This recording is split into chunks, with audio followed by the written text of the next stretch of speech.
같이 기도하시겠습니다. 우리를 사랑하시는 거룩하시고 자비로우신 우리 아버지 하나님, 하나님을 멀리 떠나 죄 가운데 행하던 저희를 불쌍히 여기시고 우리를 구원하시기 위해서 하나님의 독생자가 우리 대신 속죄 제물이 되시고 십자가에 흘리신 그 보배로운 피로 우리 죄를 영원히 씻어주시고 아무 공로 없이 구원해 주셔서 우리를 하나님의 자녀로 삼아주시고 영원한 하나님 나라에 들어갈 수 있는 영광스러운 소망을 주신 그 크신 은혜를 감사드립니다.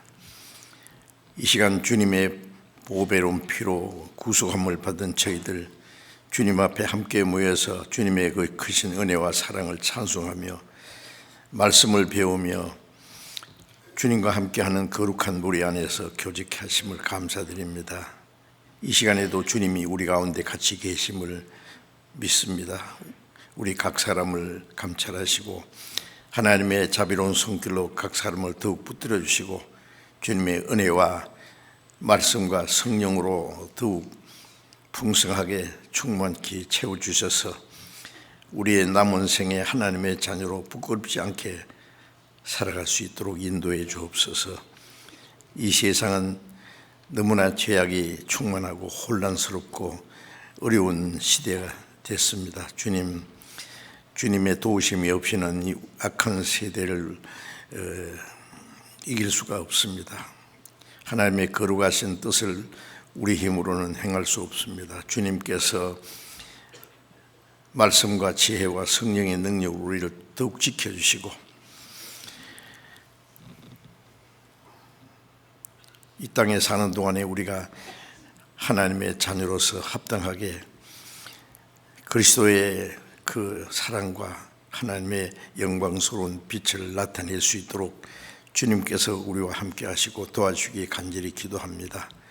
전국에 있는 우리 교회, 세계 많은 교회, 어려운 가운데서 믿음을 지키고 복음을 전하는 모든 형제 자매들 더욱 말씀과 사랑과 성령의 능력으로 붙잡아 주셔서 주님의 복음을 더욱 담대히 전가하고 많은 영혼들을 주님 앞으로 인도해서 구원받게 하는 하나님의 역사를 능히 이루게 해 주시옵소서.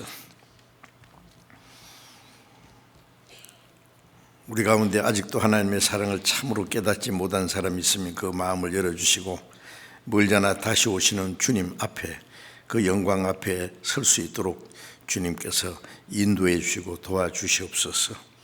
때를 따라 우리에게 필요한 말씀을 주시고 우리 행할 길을 가르쳐 주시는 주님, 이 시간에도 우리에게 나타내시고자 원하시는 주님의 말씀, 주님의 거룩하신 뜻, 우리가 마땅히 어떻게 행할 일들을 더욱 가르쳐 주옵소서. 우리 주 예수님 이름으로 기도드렸습니다. 아멘. 네, 주시겠습니다.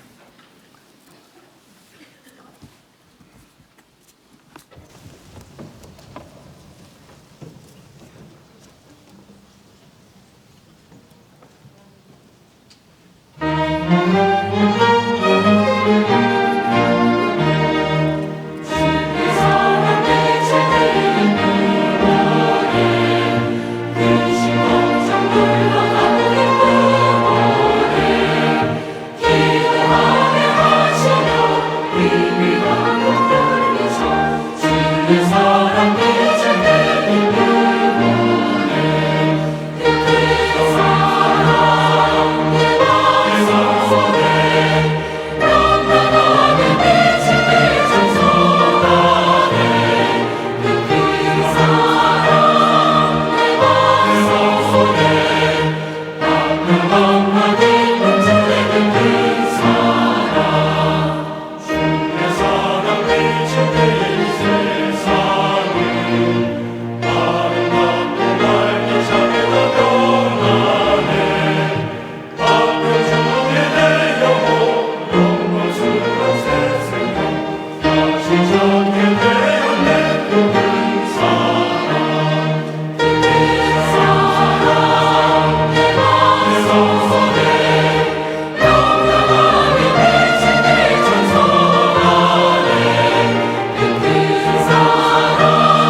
찬양대 수고했습니다. 감사합니다. 성경 히브리서 10장을 찾겠습니다. 히브리서 10장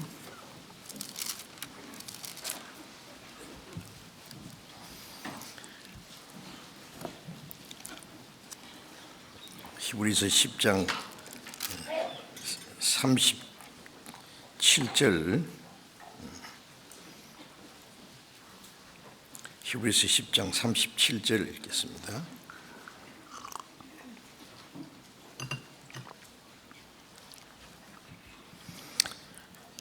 (37절을) 같이 읽겠습니다. 잠깐 후면 오시리가 오시리니 지체하지 아니하시리라.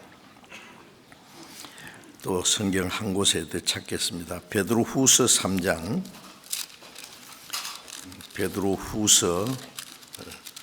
3장입니다. 3장 10절부터 읽겠습니다. 10절부터 13절까지 읽겠습니다.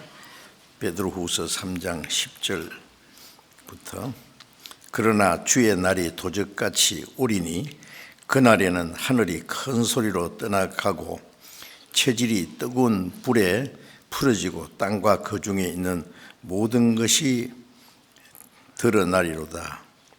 이 모든 것이 이렇게 풀어지리니 너희가 어떠한 사람이 되어야 마땅하뇨? 거룩한 행실과 경건함으로 하나님의 날이 임하기를 바라보고 간절히 사모하라. 그날에는 하늘이 불에 타서 풀어지고 체질이 뜨거운 불에 녹아지려니와 우리는 그의 약속대로 의에 거하는 바 새 하늘과 새 땅을 바라보도다. 네, 거기까지.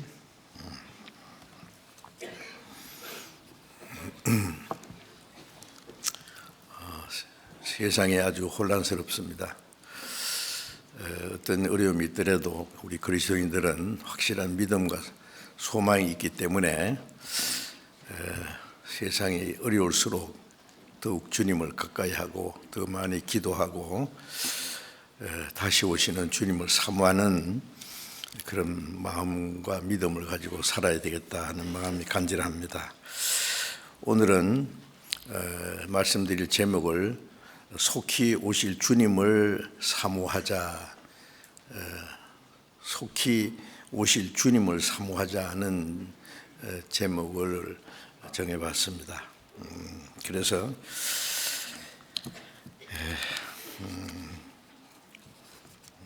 우리는 구원받은 사람은 멀지 않아 다시 오실 주님을 기다리고 그날을 사모합니다.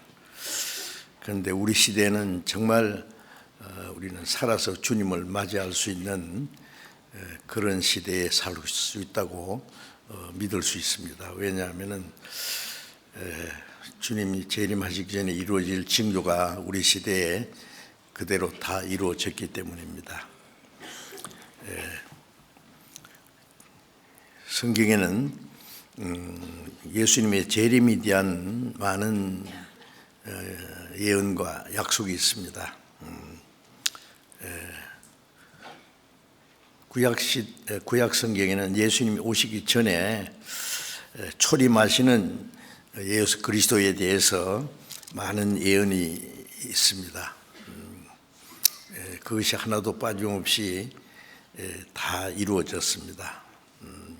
동정녀 탄생으로 세상 오시고 베들레헴에 오신 그리스도 예수님의 삶과 그 예수님이 십자가의 속죄 제물로 죽으시고 부활하시고 성천하신 그 내용들은 구약에 예언된 것이 그대로 다 이루어졌습니다. 예수님은 십자가에서 구원의 역사를 다 이루시고 부활하심으로써 모든 사람에게 믿을 만한 증거를 주셨습니다. 그리고 복음이 온 세계에 전파될 것이라고 약속하셨는데 그 약속이 다 이루어졌습니다. 이제 남은 것은 예수님의 재림에 대한 말씀만 남았습니다. 성경 전체 안에 3분의 1 정도가 예수님의 재림에 대해서 예언되어 있습니다. 구약에도 예수님의 초림뿐 아니라 그리스도의 재림에 대해서도 많이 기록되어 있고, 또 사도들, 선지자들, 그리고 예수님께서도 친히 예수님의 재림에 대해서 말씀하셨는데, 그것이 하나도 빠짐없이 다 이루어질 겁니다. 마태복음 16장 27절 28절에 보면은 예수님이 제자들에게 말씀하시길, 여기 섰는 사람 중에 죽기 전에 인자가 왕권을 가지고 오는 것을 볼 자들도 있느니라고 하셨어요. 그 제자들에게 하신 말씀인데, 여기 섰는 사람 중에, 예수님 제자들 중에 죽기 전에 주님이 왕권을 가지고 재림하시는 모습을 볼 사람들이 있다. 그런데 예수님 제자들을 주님 앞에 간 지가 오래됐는데 예수님이 하신 말씀이 어떻게 된 것일까요? 그렇게 말씀하신 이후에 바로 한 일주일 후에 마태복음 17장 1절부터 3절까지 보면은 예수님이 베드로, 요한, 야고보 세 사람을 데리시고 높은 산에 올라가셔서 예수님의 모습이 갑자기 변화됐습니다. 얼굴이 해같이 빛나고 옷이 아주 흰눈보다 더 흰게 빛난 옷을 입으시고 갑자기 모세와 엘리야가 나타났어요. 이게 마태복음 17장 첫 부분에 있습니다. 구약 시대의 두 선지자 대표는 모세와 엘리야입니다. 모세는 이스라엘 민족을 애굽에서 인도해낸 그 가장 위대한 선지자고 또 율법의 대표입니다. 엘리야는 하나님과 동행하면서 하나님의 말씀을 전파했던 그 가장 어려운 시대에 하나님의 말씀을 전하던 사람으로서 죽지 않고 산채로 휴거된 사람입니다. 불병거하고. 그 모세와 엘리야가 갑자기 예수님과 함께 나타났어요. 그래서 세 제자가 그 모습을 보고 너무 놀랐을 겁니다. 그리고 너무 두려워서 눈을 뜰 수가 없었을 거예요. 그 베드로가 할 말을 잃어버리고 예수님께 하는 말이, 주여 여기가 참 좋습니다. 내가 초막 셋을 짓는데 하나는 모세를 위해서, 하나는 그리스도를 위해서, 하나는 모세를 위해서, 하나는 엘리야를 위해서 하시리라. 여기 너무 좋은데 초막 셋을 만들어서 이렇게 주님과 모세와 엘리야, 우리도 같이 여기 있고 싶습니다. 성경에 베드로가 무슨 말을 할지 모르고 한 말이었다고 했어요. 그때 예수님 갑자기 하늘에서 음성이 들리기를, 이는 내 사랑하는 아들이요 기뻐하는 자니 너희는 저의 말을 들으라. 잠시 후에 모세와 엘리야는 사라졌어요. 이제 모세는 구약의 대표입니다. 율법과 선지자에게 증거를 받은 율법과 선지자의 대표가 모세와 엘리야고, 그 예언한 것은 예수님을 예언해요. 이제는 모세와 엘리야가 아니라 예수님의 말씀을 들어야 된다는 말씀입니다. 그 장면이 무슨 장면이냐면은 예수님이 다시 오실 그 모습을 미리 보여준 거예요. 예수님이 바로 며칠 전에 제자들에게 여기 섰는 사람 중에 죽기 전에 인자가 왕권을 가지고 오는 걸 볼 자도 있다고 하신 것은 그 모세와 엘리야와 예수님의 모습이 갑자기 변화된 그것을 본 세 제자를 향해서 하신 말씀입니다. 그래서 베드로후서 1장 16절부터 18절 보면은 베드로가 죽기 전에 그런 말했습니다. 잠깐 한번 보실까요? 베드로 후서 1장 16절 보겠습니다. 베드로후서 1장 16절. 우리 주 예수 그리스도의 능력과 강림하심을 너에게 알게 한 것이 공교히 만든 이야기를 좇은 것이 아니요 우리는 그의 크신 위엄을 친히 본 자라. 주님의 능력으로 강림하심, 재림하시는 그 말씀은 공교히 만든 이야기를 좇은 것이 아니다. 우리는 그의 크신 위엄을 친히 본 자다. 예수님이 재림하시는 그 영광스러운 장면을 우리는 친히 봤다 그랬어요. 언제 봤습니까? 그 다음 말씀이 17절에 지극히 큰 영광 중에서 이러한 소리가 그에게 나기를 이는 내 사랑하는 아들이요 내 기뻐하는 자라 하실 때에 저가 하나님 아버지께 존귀와 영광을 받으셨느니라. 이 소리는 우리가 저와 함께 거룩한 산에 있을 때에 하늘로서 나옴을 들은 것이라. 마태복음 17장에 그 예수님과 제자들이 높은 산에 올라갔을 때에 모세와 엘리야가 나타났던 그 모습을 말씀하는 겁니다. 그것이 예수님이 재림하시는 광경입니다. 성경에 보면 하나님이 하실 일을 미리 보여주는 일이 있어요. 본 영화 상영되기 전에 예고편 보여주듯이 말이죠. 그래서 예수님이 재림하시는 광경을 제자들은 우리는 친히 봤다 그랬어요. 그리고 왜 모세와 엘리야가 나타났냐 하면은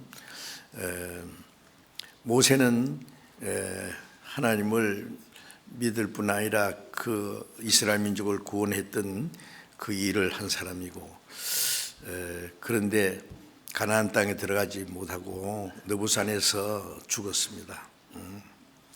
엘리야는 하나님의 말씀을 전하고 하나님과 동행하다가 산채로 올라갔습니다. 이 두 사람은 예수님이 재림하실 때 예수님을 맞이하는 할 수 있는 두 종류의 사람이에요. 하나는 모세처럼 죽었다 살아나서 주님 앞에 갈 사람, 또 한 사람은 한 종류는 죽지 않고 살아서 변화돼서 엘리야처럼 변화돼서 휴거될 사람. 홍수전에 에녹을 산채로 데려가셨잖아요. 그것도 하나님이 세상 심판하시기 전에 그리스도인들을 죽지 않고 산채로 주님께서 데려가실 것의 모형입니다. 그래서 모세와 엘리야는 죽었다가 살아나서 천국에 갈 사람의 모습, 엘리야는 죽지 않고 살아서 주님을 맞이할 사람의 모습입니다. 데살로니가전서 4장 16절에 보면은 또 찾아봅시다. 데살로니가전서 4장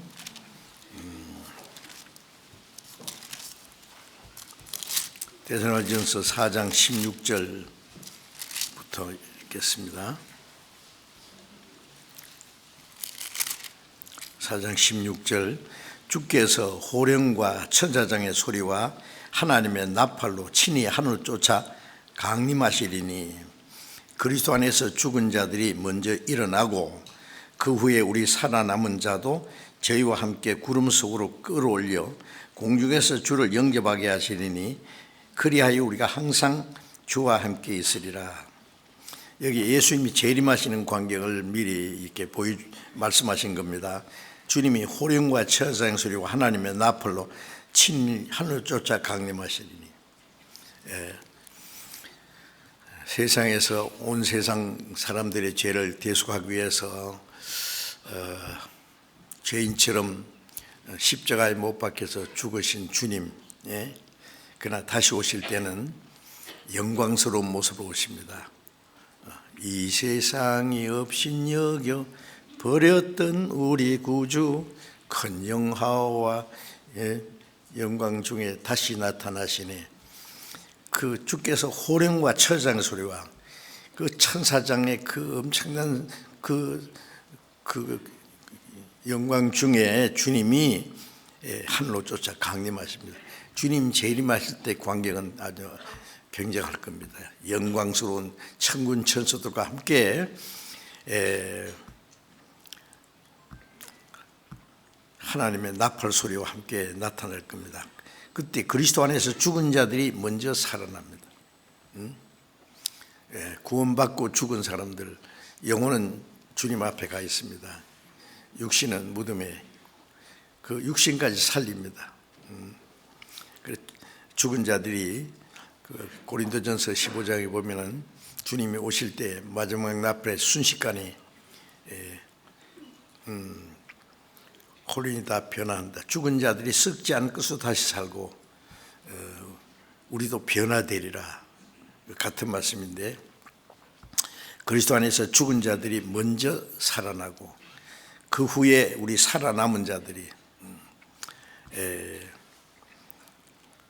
부활하신 성도들과 함께 구름 속으로 끌어올려 공중에서 주님을 영접하시리니 하게 하시리니 그리하여 우리가 주와 항상 함께 있으리라.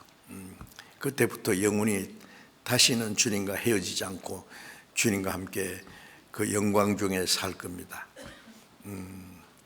그런데 여기서 우리는 주님 오실 날이 너무 가까웠기 때문에 살아서 엘리야처럼 또 에녹처럼 죽지 않고 살아서 주님을 맞이할 수 있는 이 휴거되는 우리 살아남은 자들이 부활한 성도와 함께 구름 속으로 끌려오죠. 공중에서 주를 영접하겠느니 휴거라 그러죠. 영어로는 랩처라고 하는데 혼련이 변화돼서 주님을 맞이하는 겁니다. 하여튼 주님 오실 날이 너무 가까운 것은 확실합니다. 잠시 잠깐 후면은 오시리가 오시리니 지체하지 아니하시리라. 히브리서 10장 37절에 있는 말씀이 잠시 잠깐이라고 했어요. 우리가 볼 때는 수천 년 긴 역사지만은 하나님 보실 때는 잠시입니다. 시편 90편 2절 3절에 보면은 하나님께서는 천년이 지나간 어제 같다. 밤의 한 경점 같을 뿐이다. 하나님은 영원하신 하나님 보실 때에 천년이 지나간 어제 같다. 잠깐입니다. 그러니까 하나님 편에서는 잠시 잠깐이라고 그렇게 표현하셨습니다. 잠시 잠깐 하면은 오시리로 약속된 그분이 반드시 오실 것이다. 지체하지 아니하시리라. 그런데 우리는 다시 오실 주님을 살아서 맞이할 수 있는 그런 시대에 산다고 믿을 수가 있습니다.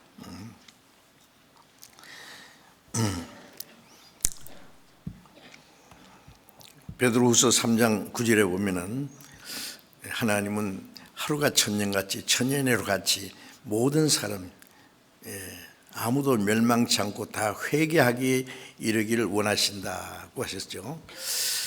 이 하나님이 사람이 허락하신 이 긴 기간, 오래 참고 기다리는 기간은 아직 구원받지 못한 죄인들이 구원받을 수 있는 기회를 주시는 거예요. 하나님의 오래 참으심이 너희 구원이 될 줄로 알라는 말씀도 베드로서 3장에 있습니다. 지금도 오래 참고 기다리고 계신데 그 오래 참고 기다리는 시간도 갑자기 끝납니다. 이제 마냥 있는 게 아니에요. 기한이 차면은 그 기간도 끝납니다.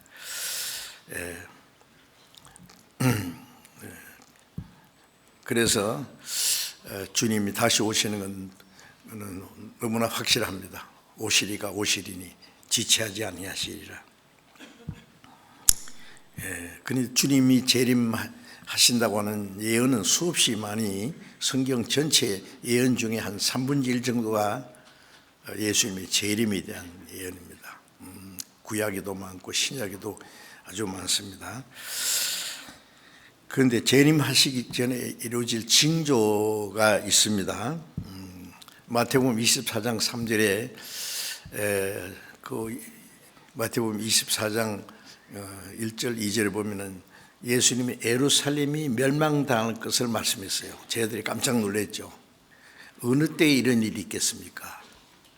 또 주의 임하심과 세상 끝에는 무슨 징조가 있겠습니까?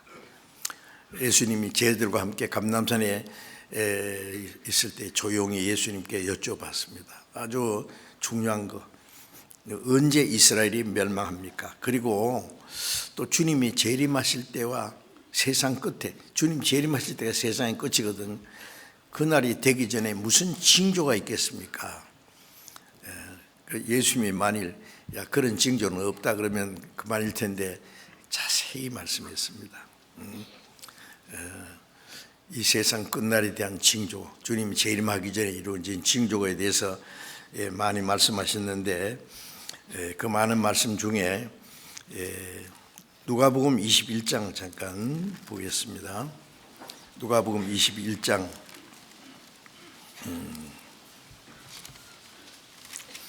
누가복음 21장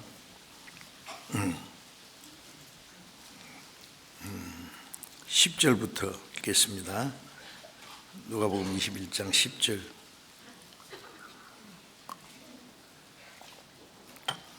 또 이르시되 민족이 민족을, 나라가 나라를 대지가 일어나겠고 처처에 큰 지진과 기근과 온역이 있겠고 또 무서운 일과 하늘로서 큰 징조들이 있으리라. 자, 이제 주님께서 간단하게 여기 말씀하셨는데, 주님이 재림하기 전에 이루어질 징조가 민족이 민족을 나라가 나라를 대적하는 민족끼리 이런 경우가 많죠. 이거는 사상 전쟁입니다. 우리나라도 동족끼리 6.25 때 얼마나 많은 사람이 죽었습니까? 지금도 동족끼리 말이죠, 사상이 다르기 때문에 싸웁니다. 사실상 전쟁이죠. 그래서 나라가 나라를, 또 큰 나라는 나라끼리 전쟁 준비 광분합니다. 이 말씀하실 때는, 지금부터 약 2000년 전에 예수님 말씀하실 때는 그때는 핵무기라는 것도 없고 세계 대전이라는 것도 생각할 수가 없었을 거예요. 그런데 지금은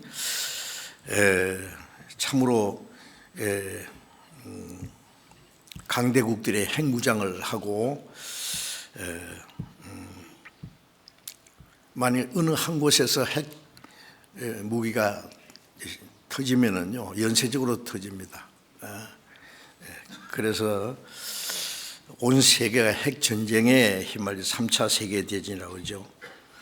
그래서 과학자들이 하는 말을 빌리면은 핵 전쟁이 일어나면 30분 안에 이 지구가 다 불타버릴 거라고요. 한 번도 아니고 한 100번 이상. 지금 북한까지 합하면은 8나라가 핵무기를 가지고 있습니다.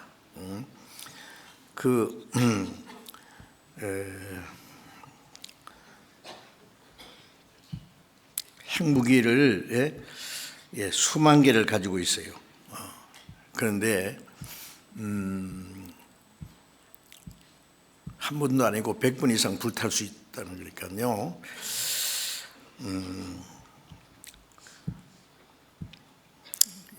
요한계시록 16장 보면 아마게돈 전쟁이라고 해요. 아마게돈 전쟁. 그리고 또 에스겔 38장에 보면은 마지막 전쟁이 극한 북방, 이스라엘에서 똑바로 북쪽이 모스크바입니다.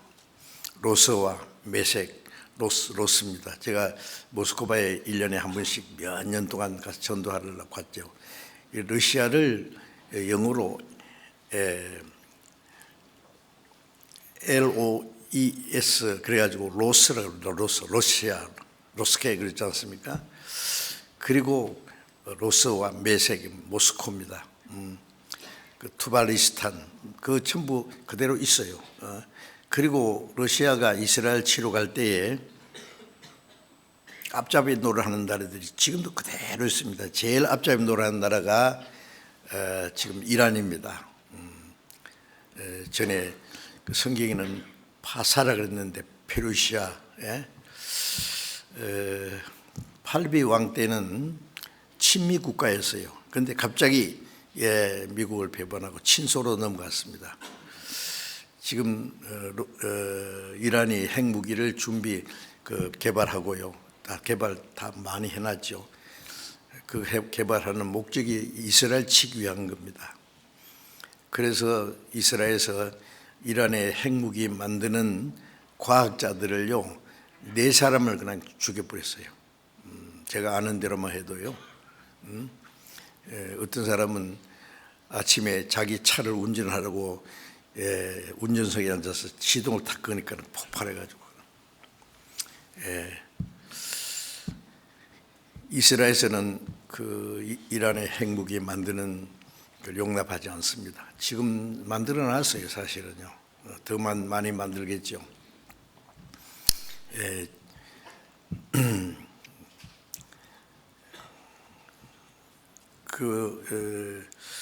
이란이 아마 그 제일 앞잡이 노를 할 텐데 성경에 그 파사 페르시아를 이름을 국호를 이란이라고 개칭을 했습니다. 그래서 그게 이란입니다.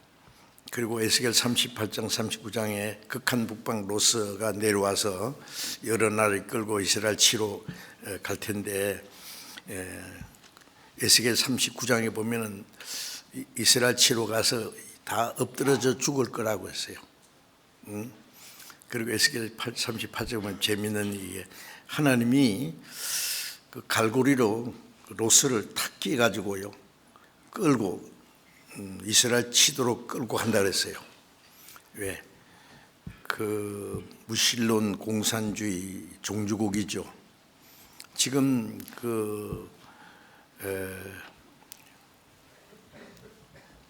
푸틴이 지금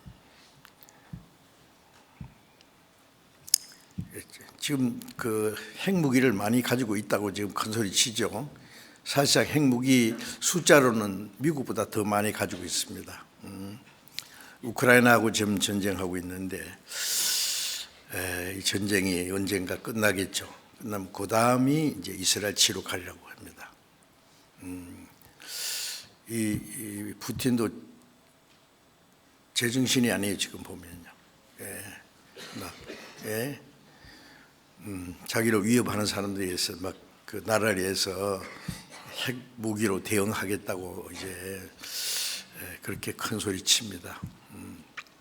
그래서 이제 러시아가 여러 나라를 대동해서 이스라엘 치러 갈 거예요. 그리고 스가랴 14장에 보면은 거기 가서 그 에스겔 39장에 이스라엘 나라에서 엎드려져 죽는다 그랬는데 스가랴 14장 보면은 이스라엘 치러 갈 때에 섬의 평안에 거하는 백성도 거기 간다는데 그게 미국입니다. 미국이 그 전쟁에 개입할 겁니다. 그리고 누가 이기고 지는 전쟁이 아니라 마지막에 세상을 심판하는 전쟁입니다. 그 전쟁이 지금 멀지 않습니다.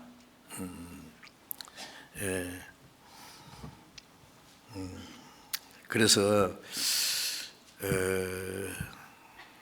과학자들이 만든 그 세계 그 운명의 시계 바늘이 아시죠? 세계 운명의 시간이 90초 전이래요. 90초 전. 그거는 이제 뭐 점쟁이들이 만든 게 아니고 과학자들이 모든 걸 계산해서 마지막 전쟁의 이 세상의 종말이 얼마나 종말의 시계가 90초 전이라고 이제는 분으로 안 따지고 이제 초로 따집니다. 시한폭탄 한 가지죠. 그거는 우리는 부인할 수 없습니다. 그리고 이사야 50장 11절을 보면은 횃불을 둘러 띈 자여 네가 피운 불 속에 네가 들어가리라. 열방은 자기가 판 웅덩이에 자기가 빠지며 자기가 숨긴 그물에 자기가 걸렸도다. 옛날 소돔 고모라가 망할 때는 유황불이 하늘에서 내려왔잖아요. 그 소돔 고모라가 망한 장소가 지금 사해 지구상에서 제일 낮은 곳입니다. 지중해보다도 약 400m 낮은 곳인데요. 거기에는 불 한 포기도 없고 고기 한 마리도 없어요. 사해 죽은 바다입니다. 지금도 그 유황 온천이 있어요. 제가 온천도 들어가 봤는데, 그런데 그 옆에 그 유황들이 있습니다. 두 마리가 불 붙이면 다 붙어요. 가장 그 강한 유황으로 되어 있답니다. 세계적으로 그런 거 없어요. 그래 유황으로 멸망당한 것이 아주 확실합니다. 근데 마지막에 세상을 심판할 때는요, 뭐 그 정도가 아닙니다. 뭐 유황이 뭐 하늘에서 내려올 필요 없어요. 이사야 50장 11절의 말씀대로 자기들이 피운 불 속에 너희가 들어가리라. 인간들이 만들어 놓은 폭탄이 다 터져 죽습니다. 참 마지막에 세계적으로 경제적으로도 어려운데요. 그 사람 죽이는 무기를 이렇게 만들어 가지고요. 가만히 생각해 보세요. 이거 제정신이 아닙니다, 전부. 유엔이 말이죠. 전쟁의 위험을 막고 세계 평화를 위한 건데, 그 유엔이 평화를 그 전쟁을 막지 못합니다. 평화를 보장 못합니다. 언제든지 전쟁은 일어날 수 있어요. 어느 한 곳에서 핵 전쟁이 나면은 그게 전 세계 핵 전쟁이 일어나고, 마지막 3차 세계 대전은 인류가 멸망하는 전쟁이라는 걸 다 알고 있어요. 그날이 사실은 멀지 않습니다. 그리고 민족이 민족을, 나라가 나라를 대지가 일어난다. 전쟁이죠. 처처의 큰 지진과 기근과 온역, 큰 지진. 지진은 하나님이 땅을 흔들어 버려요. 예수님이 십자가 죽으실 때에 큰 지진이 있었죠. 그건 예수님이 구원의 역사를 이루신 동시에 심판도 결정됐습니다. 그래서 이사야 28장에 보면은 큰 지진이 나서 막 땅이 침망같이 흔들 거다. 침망은 이제 이 그네로 사람이 왔다 갔다 하면서 그 자는 거 있지 않습니까? 이 땅이 침망같이 흔들린다. 큰 지진, 큰 지진이라고 그랬죠. 지금 전 세계적으로 이 자연의 재난이요, 지진과 그 다음에 기근, 지금 전 세계 기상 이변으로 비가 내리지 않고 굶어 죽는 사람들 많습니다. 아세요? 참 우리는 거기에 비하면은요, 그 몰라요. 잘 사람들이 굶어 죽는 거 잘 모르죠. 기근과 그다음에 온역 전염병입니다. 전 세계 전염병이 있는데요. 뭐 과거에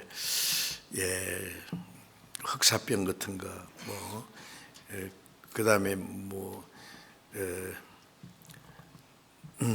여러 가지 바이러스로 그 많은 사람이 죽는데, 그건 국지적인 것이었어요. 그리고 조금 어느 지역에는 끝났는데, 이번에 코로나19 바이러스라는 것은 순식간에 세계적으로 퍼졌지 않습니까? 다행히 지금 많이 좀 안정이 되긴 했는데 안심할 수 없습니다. 앞으로 더 무서운 전염병이 생길 수도 있다고 그렇게 경고합니다. 그래서 처처에 큰 지진과 기근과 온역이 있겠고, 전염병입니다. 자, 무서운 일과 하늘로서 큰 징조도 있으리라. 자, 이제 하나는 이 지구를 뒤 흔들어 버릴 거예요. 예. 하나님이 더 이상 이제 사람이 세상에 살도록 허락하지 않을 테니까요. 그래서 노아의 때와 같을 것이다. 누가복음 17장 26절에 보면은 창세기 6장에 보면 홍수 전에 세상이 죄악에 관영했다 그랬죠. 관영하니까 이 세상을 다 물로 심판하리라. 싹 썰어버렸던 거 아시죠?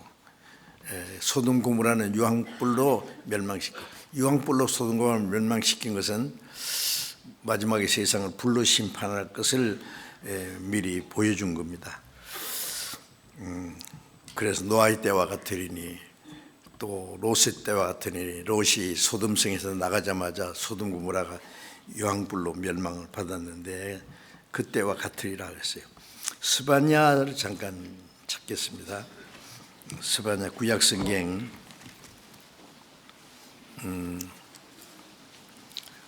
스바냐 1장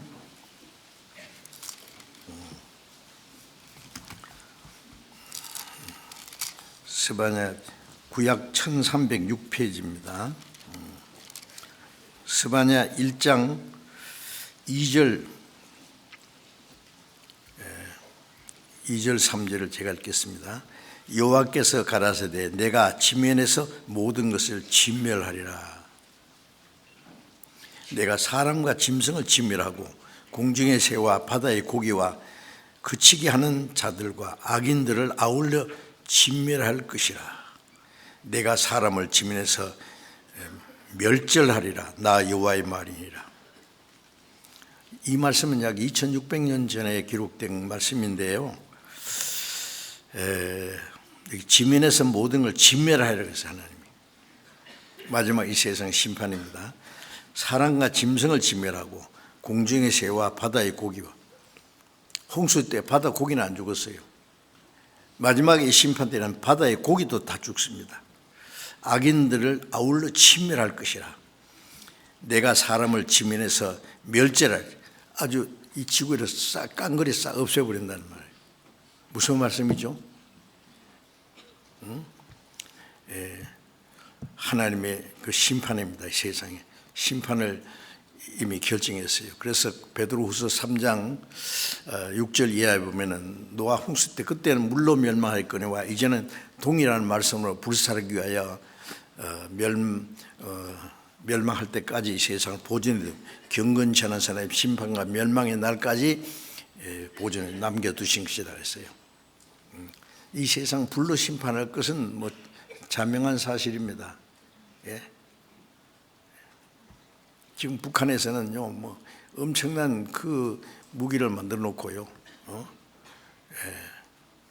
걸핏하면 불바다 만들겠다고 막 그 뒤에 러시아가 또 부추기고 있어요. 자, 하여튼 우리는 아주 마지막 전쟁의 위협을 느끼면서 살고 있습니다.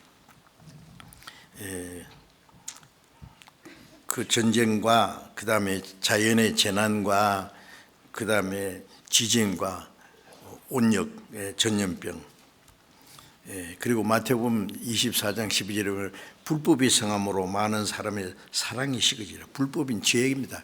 죄악이 충만해집니다. 예. 부모가 자식을 버리고 자식이 부모를 버리고 사랑이 없어요. 결혼한 사람들이 급협하면 이혼하고 도덕이 땅에 떨어졌습니다. 성적으로 극도로 타락했습니다. 소위 선진국가라는 나라들이 동성 결혼을 합법화, 앞다퉈서 말이죠. 우리나라에서도요, 국회의원들 중에 대학 교수라는 사람들 중에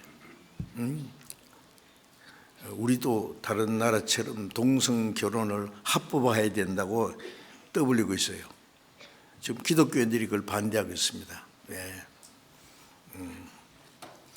그래서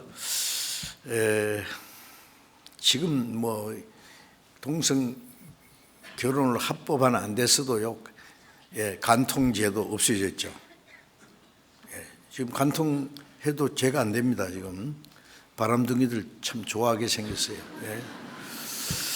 그리고 뭐 낙태도요, 뭐 몇 달까지는 괜찮다고. 지금 낙태 자유화. 낳은 애도 말이에요, 쓰레기통에 갖다 내버리고요. 사랑이 없어요. 잔인합니다, 사람들이. 낙태를 하는 것을 합법화하고, 그 영아 학살입니다. 이 과거에 상상할 수 없는 일들이 일어나고 있어요. 죄악에 충만합니다.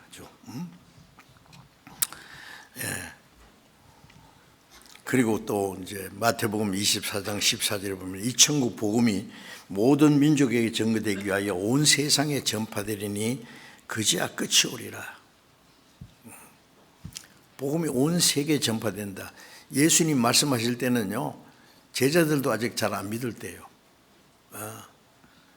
성경은 그냥 히브리어로 기록되고 일부는 아람어로 기록됐지만 구약은요, 예수님이 말씀하신 이후 신약은 헬라어로 기록되고 아직 다른 나라 말로 번역되지 않았을 때 하신 말씀입니다. 이 복음이 온 세상에 전파되리니, 전파되려면은 성경이 번역돼야 될 거 아니에요. 지금 몇 나라 말로 몇 가지 말로 번역되는지 아십니까?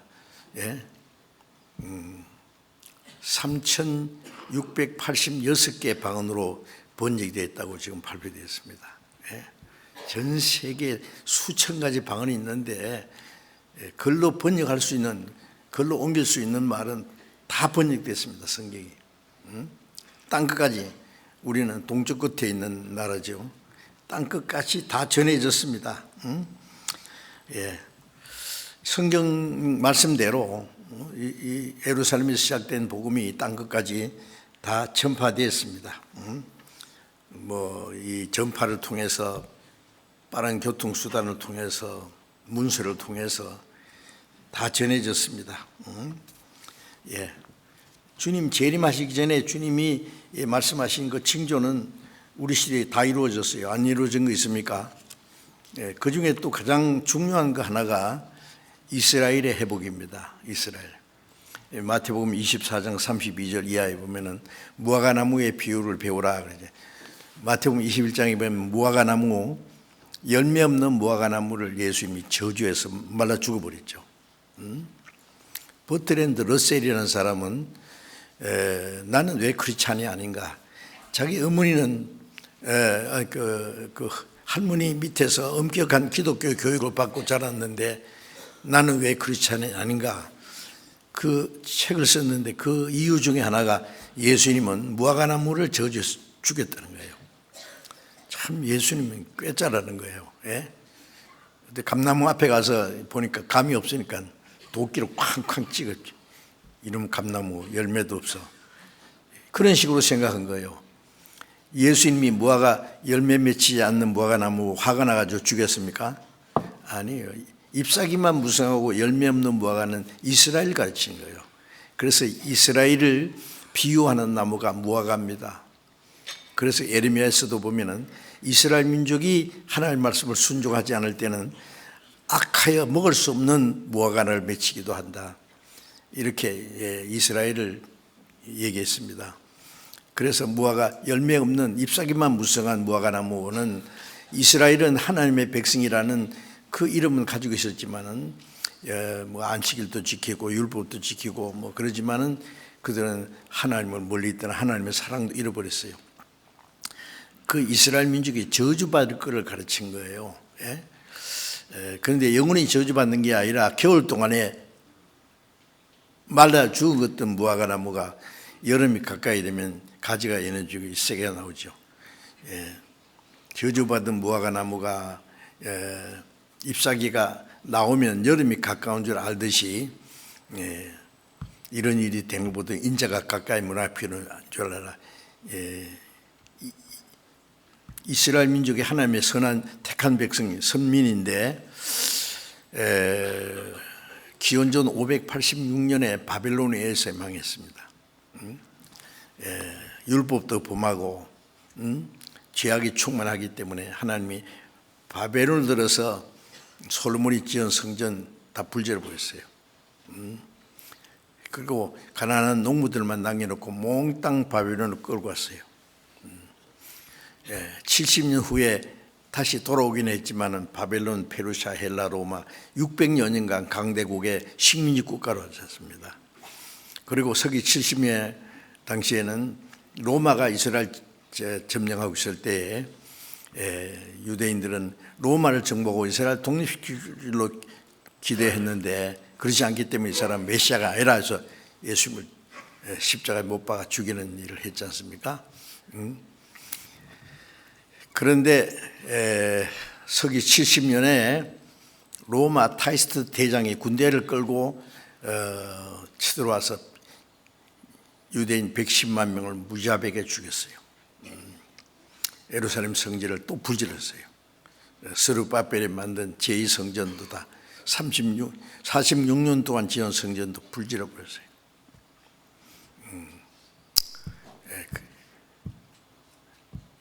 110만 명을 죽이고 9만 7천 명을 포로로 잡아갔습니다. 그 로마로 끌고 와서 콜로세움 경기장을 만들 때에 투입해가지고 많은 사람이 죽었어요.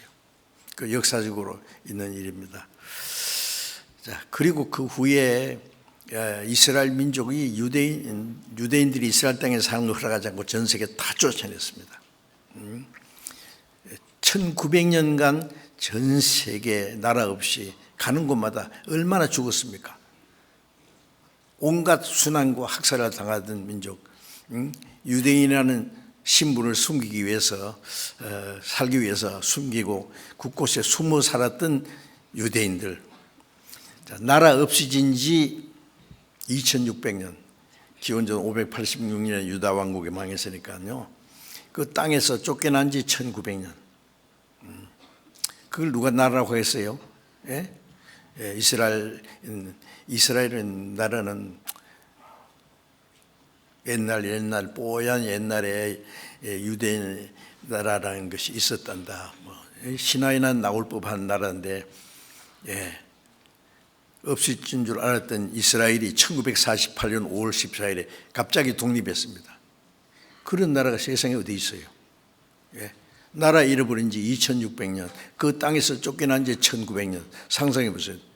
그리고 유대인들은 전 세계 인간 쓰레기처럼 취급받고 가는 곳마다 죽임당하는 유대인들이 어떻게 독립을 하느냐고요. 그런데 유대인들이 텔아비브에 모여가지고 이스라엘 그 바닷가에요, 미술관 하나 빌려가지고 모여서 이스라엘은 독립국가라는 걸 선언했어요. 그 아랍에서는 어른들이 뭐 소꿉장난하느냐, 너희들이 무슨 나라야? 그런데 갑자기 미국이 이스라엘 독립 인정한다, 영국이 인정한다, 강대국들이 앞다퉈서 이스라엘을 독립국가로 인정한다 그러니까 이거 장난이 아니네, 우리는 인정 못한다. 그 다음 날 전쟁했지. 1948년 5월 14일에 독립인데 그 다음 아랍 군대를 이스라엘 쳐들어왔어요. 이스라엘은 무기도 없고 군인도 없는 줄 알았는데 1차 중동전쟁에서 이겼어요.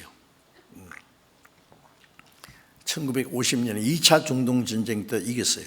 1967년 6월에 있었던 3차 중동전쟁에서 대승리를 했어요. 나세르 대통령이 아랍의 14나라를 연합전선을 만들어가지고 이스라엘을 딱 포위해가지고 순식간에 싹 지중해에다가 쳐넣으려고요. 그 전쟁이 일어나기 일주일 전에 아랍에서 만든 포스터 제가 가지고 있는데 이스라엘을 지중해에다 쳐넣는 그림 그려놓고 투 헤로 시오니스트, 지옥으로 들어가라 이 시온주의자들아. 그런데 6일 만에 이스라엘이 대승리했어요. 그 막강한 14나라 1억 2천만 명이 되는 그 나라입니다. 이스라엘은 225만 명 그때.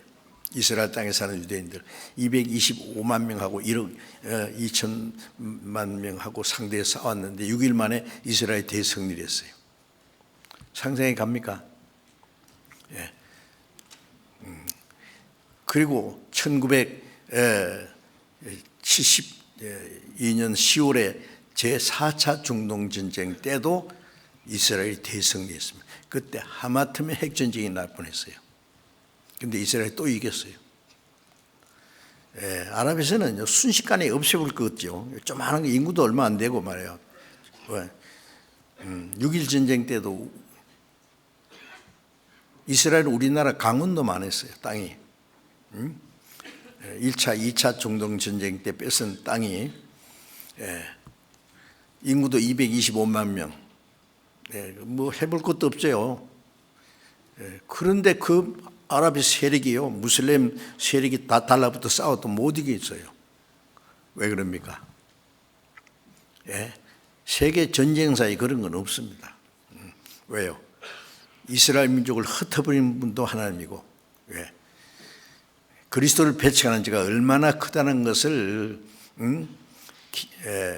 본을 보이기 위해서 이스라엘뿐 아니라 전 세계, 전 세계에 흩어서 1900년간 가는 곳마다 죽임당하게 하고 2차 대전 때 유럽에서 죽은 유대인만 해도 600만 명 무자비하게 학살당했죠. 십자군 전쟁 때 십자군이 지나가는 동네마다 유대인들은 예수를 죽인 악마의 사람을 죽여버렸어요. 흑사병이 돌 때 유대인들이 샘에다가 뭐 독약을 넣었다고 죽이고, 무슨 일만 있으면 유대인들에게 뒤집어 씌워가지고 죽이고, 그러던 민족이 갑자기 독립했습니다. 지금 어떻습니까? 네 차례 중동 전쟁에서 이스라엘 대승리를 했고, 이스라엘은 지금 이스라엘 인구가 좀 많이 불어가지고요, 한 800만 명 되는 이스라엘 땅에 사는 유대인들이, 미국에 사는 유대인들이 약 600만 명, 나머지 한 600만 명이 또 흩어져 있고, 다 모여봐야 한 2천만 명도 안 될 거예요. 우리나라 뭐 수도권 인구 정도밖에 안 될 겁니다. 그런데 그들이 세계를 들썩들썩하게 하잖아요. 좀 보세요. 이상하지 않습니까? 성경에는 뭐라 했냐면은 이스라엘 민족이 그리스도를 배척한 죄 때문에 다 흩어져서 망하게 했지만은 하나님은 안 죽었다는 걸 보이기 위해서 그들을 회복시킨 거예요. 이스라엘 민족이 전 세계에 흩어지고 그 하나님이 그들에게 주신 땅이 사막이 되고 황무지가 되니까 온 세계 사람들이 이제 이스라엘의 하나님은 죽었는가 보다. 유대인들, 너희 하나님 백성이 이 꼴이 뭐야? 왜 하나님이 그 백성이 준 그 땅이 원래 젖과 꿀이 흐르는 옥토입니다. 그런데 왜 사막이 됐냐? 한마디씩 했어요. 그런데 이스라엘은 죄를 지어서 망했으면 하나님 안 죽은 땅을 하나님 계신다는 걸 보이기 위해서 이스라엘을 회복시키는 겁니다. 지금도 많은 유대인들이 그 조상들이 십자가 못 박아 죽인 예수가 그러는 걸 지금도 새카맣게 모르고 있어요. 지금 많은 유대인들이 하나님도 안 믿는답니다. 왜냐하면은 2차 대전 때 그 600만 명이 학살당한 것에 대해서 그들이 강제 수용소에서요, 그 죽임 당할 때 하나님께 아무리 부르짖어도 하나님 기도도 안 들어주시고 죽도록 내버려 둔 거 보니까 하나님은 없다고요. 많은 유대인들이 하나님 안 믿습니다. 지금 텔아비브에서는요,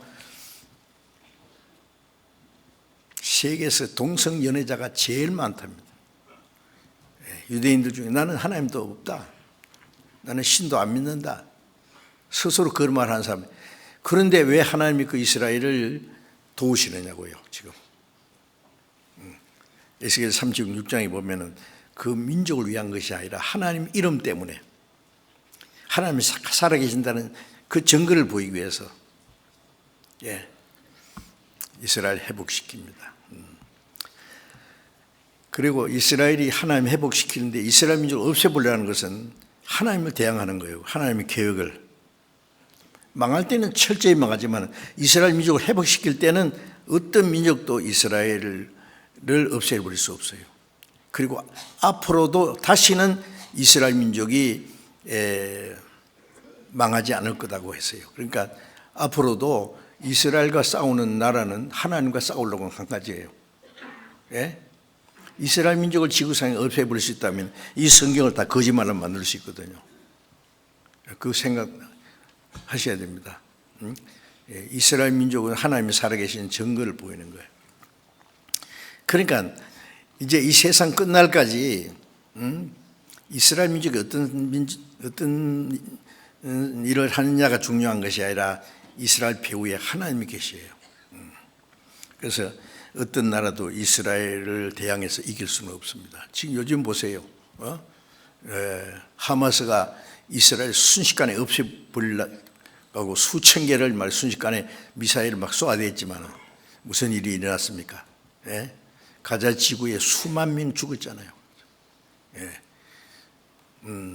뭐 하마스뿐만 아니라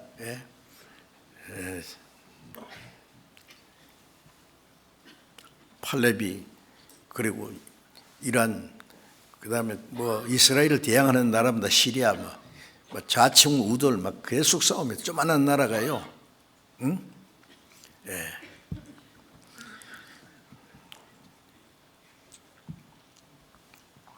이스라엘 민족이 이렇게 우리 시대입니다. 독립하고 회복된 것은요. 무슨 징조입니까? 주님 재림하실 날이 너무 가까웠다는 확실한 징조입니다.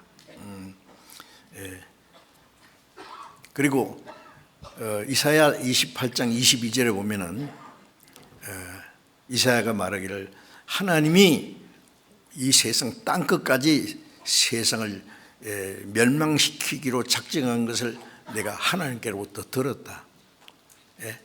물로 세상을 싹 썰어버리기로 그 홍수 때 작정한 것처럼 이제는 불로 싹 썰어버리기로 하나님 작정했어요. 그 끝입니다. 그게 아까 베드로후서 3장에 주님 재림하기 전에 하늘이 큰 소리로 떠나가고 체질이 뜨거운 불에 풀어지고 모든 게 다 타버린다 했어요. 체질이 원소가 싹 녹아버리는 거예요. 없어져요. 이 지구에 사람이 살 수 있는 게 없어져요. 그러나 우리는 새 하늘과 새 땅을 바라보도다. 주님이 재림하실 때는 세상 끝입니다. 그런데 이스라엘이 회복되는 것은 이 세상 끝날에 가까웠다는 것을 보여주는 거예요. 이사야 선지자가 에스겔 28장 22절에 온 땅을 멸망시키기로 작정하신 걸 하나님께로부터 들었다 그래 놓고 10장 22절에는요 뭐라 했냐면은 이스라엘이 그 수가 바다의 모래 같을지라도 남은 자만 구원 얻으리니 전 세계 다 죽어 없은 줄 알았는데 남은 자만 이스라엘 땅으로 돌아온다. 그리고 그 중에 14만 4천이 마지막에 구원을 받을 겁니다. 앞으로.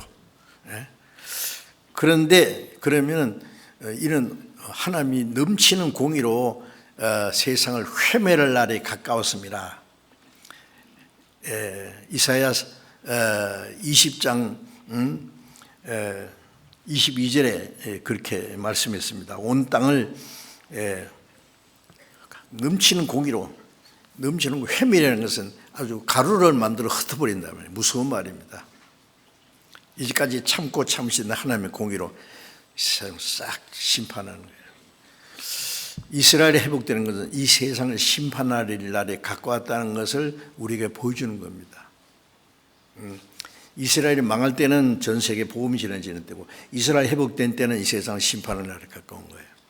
반대로 자 그런 게 이제 그것이 우리 시대에 지금 실질이 이루어지고 있고 또 예수님이 마태복음 24장에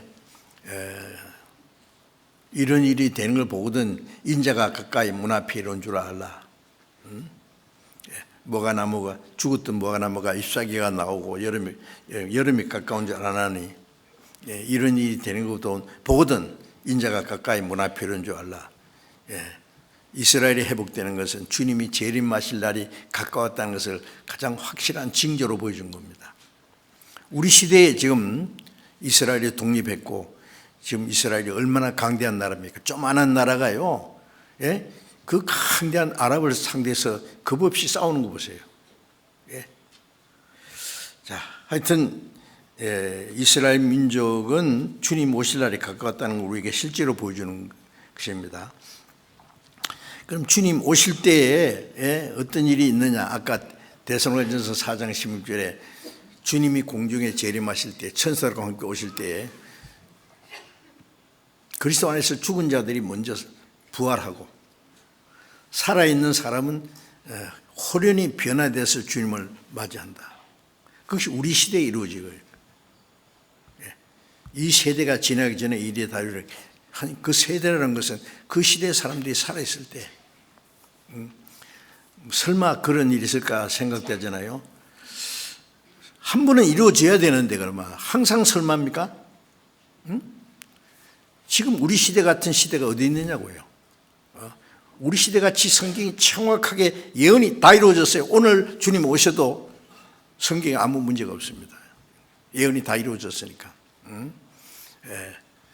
그리고 이제 그동안에 하나님이 오래 참고 기다리신 것은요, 더 많은 영혼이 구원받기 위해서, 또 구원받은 사람들이 주님으로 해서 살 수 있는 기회를 주시기 위해서. 구원받은 사람 정신 차려야 돼요. 이 세상에 무슨 미련이 있어서 세상 사람들처럼 화롭게 잘 묵고 잘 살기 위해서 하나님 기회를 주신 것이 아니라 주님 앞에 설 때 부끄러움 없이 서기 위해서 주님을 위해서 순종할 수 있는, 일할 수 있는 기회를 잠깐 주신 거예요. 우리는 세상 사람처럼 멸망받을 사람처럼 그렇게 살 수는 없습니다. 그리고 빌립보서 3장 잠깐 한번 봅시다. 빌립보서 3장 20절.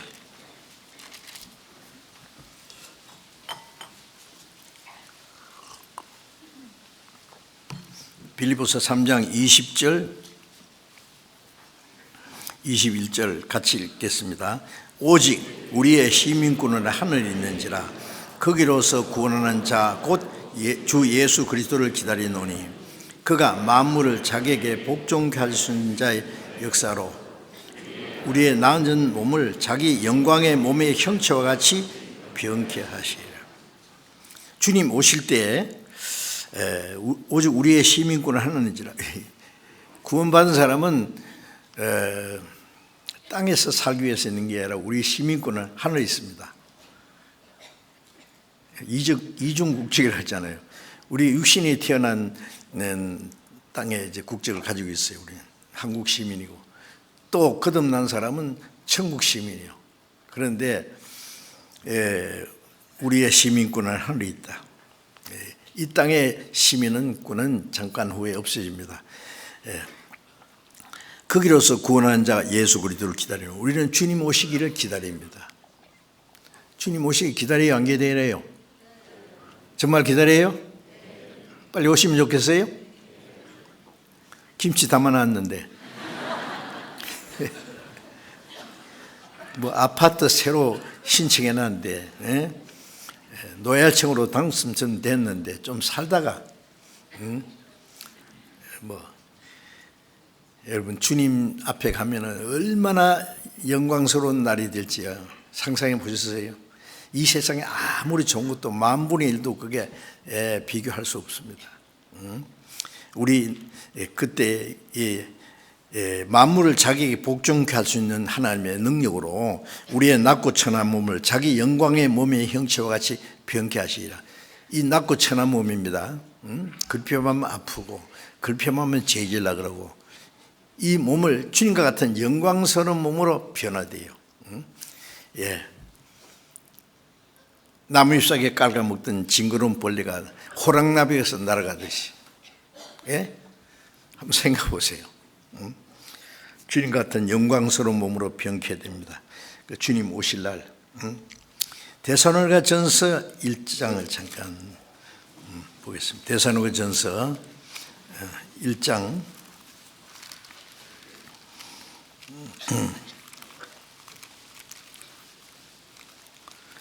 데살로니가전서 1장 10절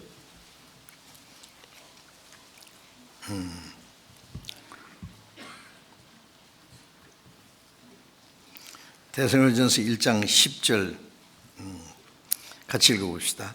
그날에 죄송합니다. 데살로니가전서 1장 10절 같이 읽겠습니다.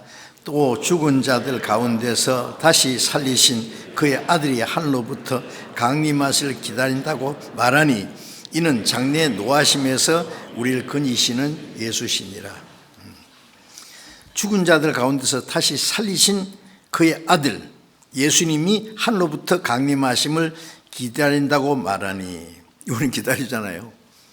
근데 왜 오셨냐면은 이는 장래에 노하심에서 우리를 건지시는 예수. 장래에 노하심은 이 세상에 하나님이 끝까지 복음을 믿지 않는, 구원받지 않는 사람을 심판하시는 게 하나님의 진노입니다. 장래에 하나님의 노하심에서, 이게 마지막 이 세상의 대환란이죠. 그래서 거기서 우리를 건지시는 예수시니라. 홍수전에 하나님이 에녹을 데려가시듯이 이 세상의 마지막 심판 전에 하나님이 우리를 데려가십니다. 예. 어떤 사람은 구원받은 사람이 7년 환란에 들어가느니 어쩌니 천만의 말씀이요. 홍수전에 에녹을 데려가시는 것처럼 구원받은 성도들을 그 마지막 이 세상 하나님이 진노하시는 거기서 우리를 다 데려갔습니다. 네. 자, 그래서 우리도 환란 전에 휴거될 것을 믿습니다. 금년이 며칠 안 남았죠. 금년 안에 주님 오실지도 몰라요. 금년에 안 오시면 내년에 오실까. 그렇게 기다리도 뭐 잘못된 거 없습니다. 매일 먼 하늘에 이상한 구름만 떠도 행여나 우리 주님 오시는가 해. 그렇죠. 가실 때 다시 오마 하신 예수님 언제나 오시렵니까. 저는 주님이 빨리 오시면 참 좋겠어요. 그런데 아직 구원받지 못한 사람 생각하면 불쌍한데요. 그래서 우리는 우리에게 주신 기회를 최선을 다해서 복음을 전해야 됩니다. 기회가 없어요. 우리가 주를 위해서 살 수 있는 기회도, 복음 전할 수 있는 기회도 그렇게 많이 남지 않았습니다. 예. 그 데살로니가후서 1장 1절에 보면은 주님이 강림하실 때 모든 성도들이 주님 앞에 모인다 그랬어요. 앞서간 성도들, 구약시대 성도들부터 시작해서 신약시대 구원받고 주님 앞에 간 성도들, 이 땅에 살아있는 성도들이 변화돼서 간 성도하고 주님 오실 때 모든 구원받은 성도들이 천군 천사들이 옹이하는 가운데서 그 장면을 한번 상상해 보세요. 엄청날 겁니다. 그래서 요한계시록 7장에 보면은요, 헤일 수 없는, 아무라도 헤일 수 없는 수많은 사람들이 흰옷을 입고 종려가지를 들고 하나님 보좌 앞에서 찬송하는, 그 구원받은 성도들이 주님 오실 때 다 모여 굉장할 거예요. 그래서 앞서간 성도들 다 만납니다. 구약시대 성도들, 우리가 성경에만 본 사람들 다 주님 앞에 만날 거예요. 사도 바울도 복음 전하다가 돌에 맞아 죽은 스테반 집사도 만날 것이고 베드로도 만날 것이고, 그때는 뭐 소개 안 해도 하나님이 아시는 것처럼 우리 지식이 완전해진다고 고린도전서 13장에 말씀했잖아요. 우리가 주님처럼 완전해집니다. 아는 것도. 지금은 우리가 부분적으로 알고 있지만 그때는 주께서 나를 아신 것처럼 내가 온전히 알리라. 예수님이 변화산에 변화됐을 때 예수님이 제자들에게, 야, 이 사람은 모세다잉, 이 사람은 너희가 성경에서 말한 그 엘리야 있잖아, 엘리야야. 소개했습니까? 안 했습니다. 그런데 베드로가 언제 금방 알아봤습니까? 예, 우리 지식이 주님처럼 돼요. 앞서간 성도들, 구원받고 주님 앞에 간 가족들도 다 만납니다. 다 알아봅니다. 얼마나 좋겠어요. 그죠? 그리고 그때 주님 오실 때에 이제 또 한 가지 알아야 될 것은 상급이 있습니다. 마태복음 16장을 잠깐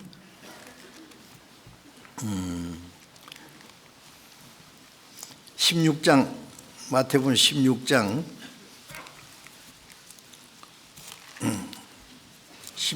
27절 보겠습니다.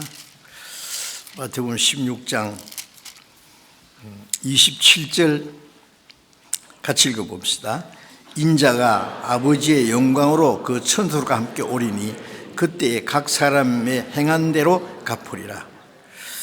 주님이 오실 천사들과 함께 오실 때에 그때 각 사람의 행한 대로, 이 각 사람은 구원받은 사람입니다.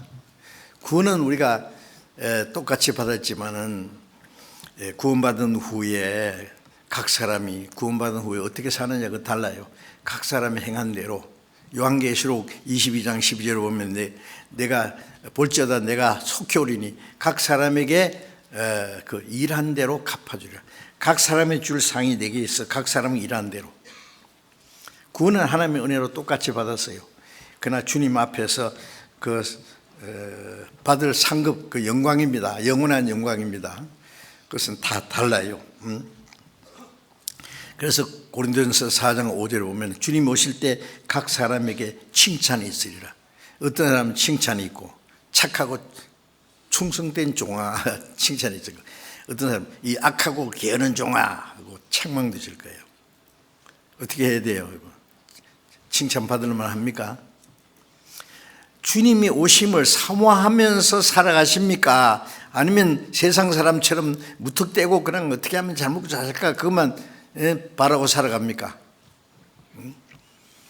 우리의 마지막 소망은 주님께 있습니다. 주님께.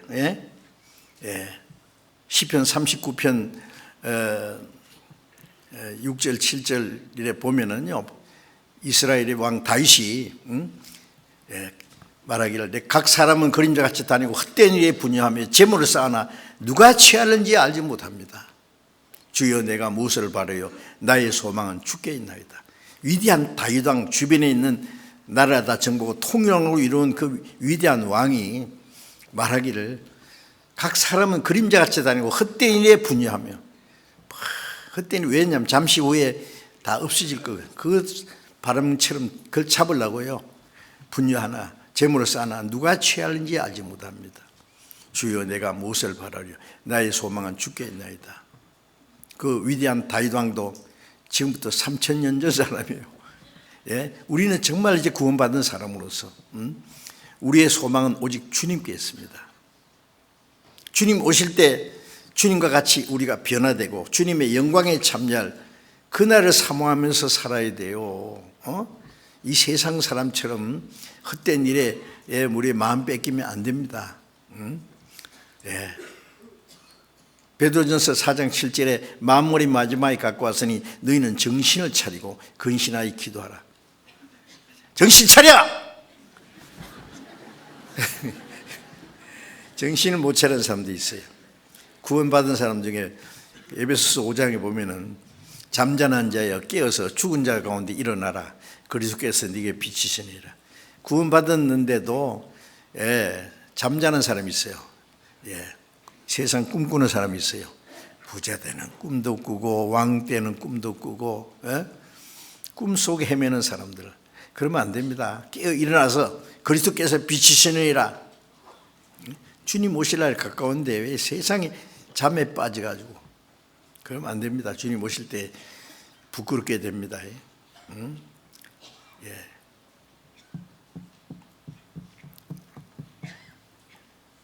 요한복음 9장 4절에 보면은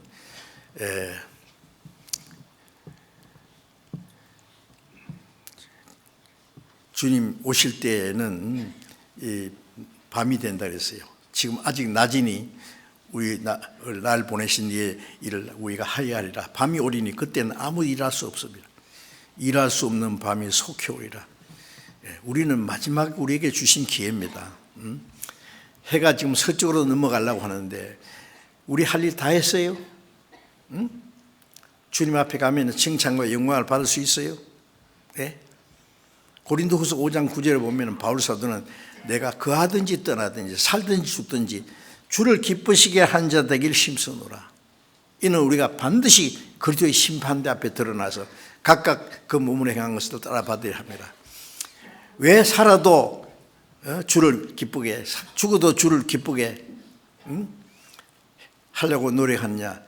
우리가 반드시 그리스도의 심판대 앞에 드러나요. 구원받기 전에는 다 지나갔어요. 그건 계산 안 합니다. 구원받고 나서 그 후에 어떻게 살았느냐, 그건 전부 계산됩니다. 그건 상급이에요. 상급은 영원한 거예요. 오늘이라도 주님 앞에 가면은 우리가 후회될 것 많을 거예요. 이럴 줄 알았으면 내가 주를 위해서 좀 더 멋지게 살 걸. 세상에 헛된 걸 위해서, 간사한 자기 육체의 소욕을 위해서 비겁하게 사는 것이 너무 후회스러울 겁니다. 우리는 아직 기회가 남았잖아요. 우리 남은 기회를 좀 주를 위해서 열심히 살아야 되겠다 하는 마음이 있습니다. 주님 오시는 날 구원받은 사람들이 각 사람에게 행한 대로 갚아줄 거라 생각하면요. 그래서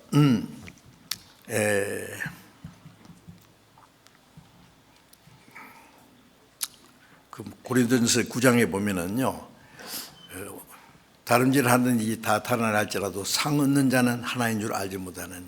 너희도 상 얻도록 이렇게 다름박질하라.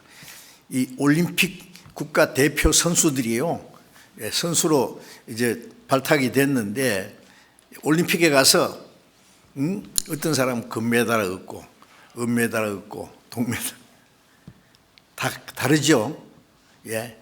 올림픽 선수 나갈 때는 똑같은데 돌아올 때는 어떤 건 금메달을 막 몇 개씩이나 달고 은메달 달고 막 환영하는 그 가운데 오는 사람이 있느냐 하면은 아무것도 못 얻은 사람은 밤에 살살 기어서 들어올 거예요. 부끄럽게. 여러분, 우리는 구원을 받았어요. 주를 위해서 살 수 있는 기회를 주셨잖아요. 이 장난입니까?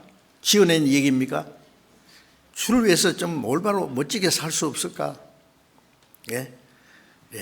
우리 구원받은 그날부터 지금까지 살아간 거 부끄럽지 않게 살았다고 자부할 수 있어요? 그렇게 할 수 있어야 될 겁니다.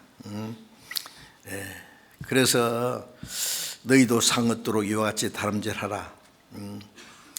주님은 우리에게 썩지 않는 영광의 멸류관을 주시기 원합니다. 빌립보서 3장 13절 14절에 보면은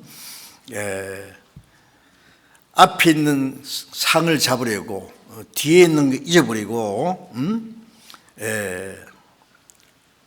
앞으로 있는 상을 잡으려고 달려간다 그랬어요. 우리는 경주 선수가 앞에 꼬린 지점을 행해서 이를 악물고 달려가듯이 우리가 상급을 행해서 달려가야 될 겁니다. 누가복음 15장, 조금만 성경 좀 더 보겠습니다. 누가복음 12장 35절 12장 35절을 같이 읽읍시다. 허리에 띠를 띠고 등불을 켜고 서 있으라. 예수님이 허리에 띠를 띠고 등불을 켜고 서 있으라. 말씀에 등불을 켜고 잠자지 말고 서 있으란 말 아닙니다. 잠잘 때는 잠자고 하지만은요, 마음은 항상 깨어 있어야 돼요. 하나님 말씀에 등불을 끄지 말고 켜서 주님 오시기를 기다려야 돼요. 그 하인이 그렇게 주인이 올 때 깨어 있는 것을 보면 그 종이 복이 있으리라 그랬습니다. 우리는 주님 오실 날이 가까웠으니까 정말 우리는 깨어 있어야 돼요. 주님 오심을 사모하는 사람들의 그 자세는요, 당연히 깨어 있어야 되죠. 로마서 14장 17절 14장 7절 8절에 보면 우리 중에 자기를 위해 사는 자가 없고 자기를 위해 죽는 자도 없도다. 우리가 살아도 주를 위해 살고 죽어도 주를 위해 죽나니 그러므로 우리가 사나 죽으나 주의 너희는 너희 것이 아니라 주님의 비싼 값으로 샀어요. 주님의 피로 너희는 것이 아니라 값으로 사신 것 되었으니 그러므로 먹든지 마시든지 무엇하든지 다 하나님의 영광을 위해서 하라. 우리는 자기를 위해서 살 권리도 없고 자기를 위해서 죽을 자유도 없어요.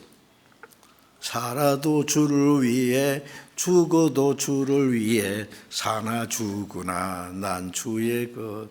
노래는 잘 부르면서 실제로 그래 살아야 됩니다. 우리가 주님 뜻대로 살면은 이 세상에 사는 동안에도 주님이 기뻐하시고 도와주셔요. 정말입니다.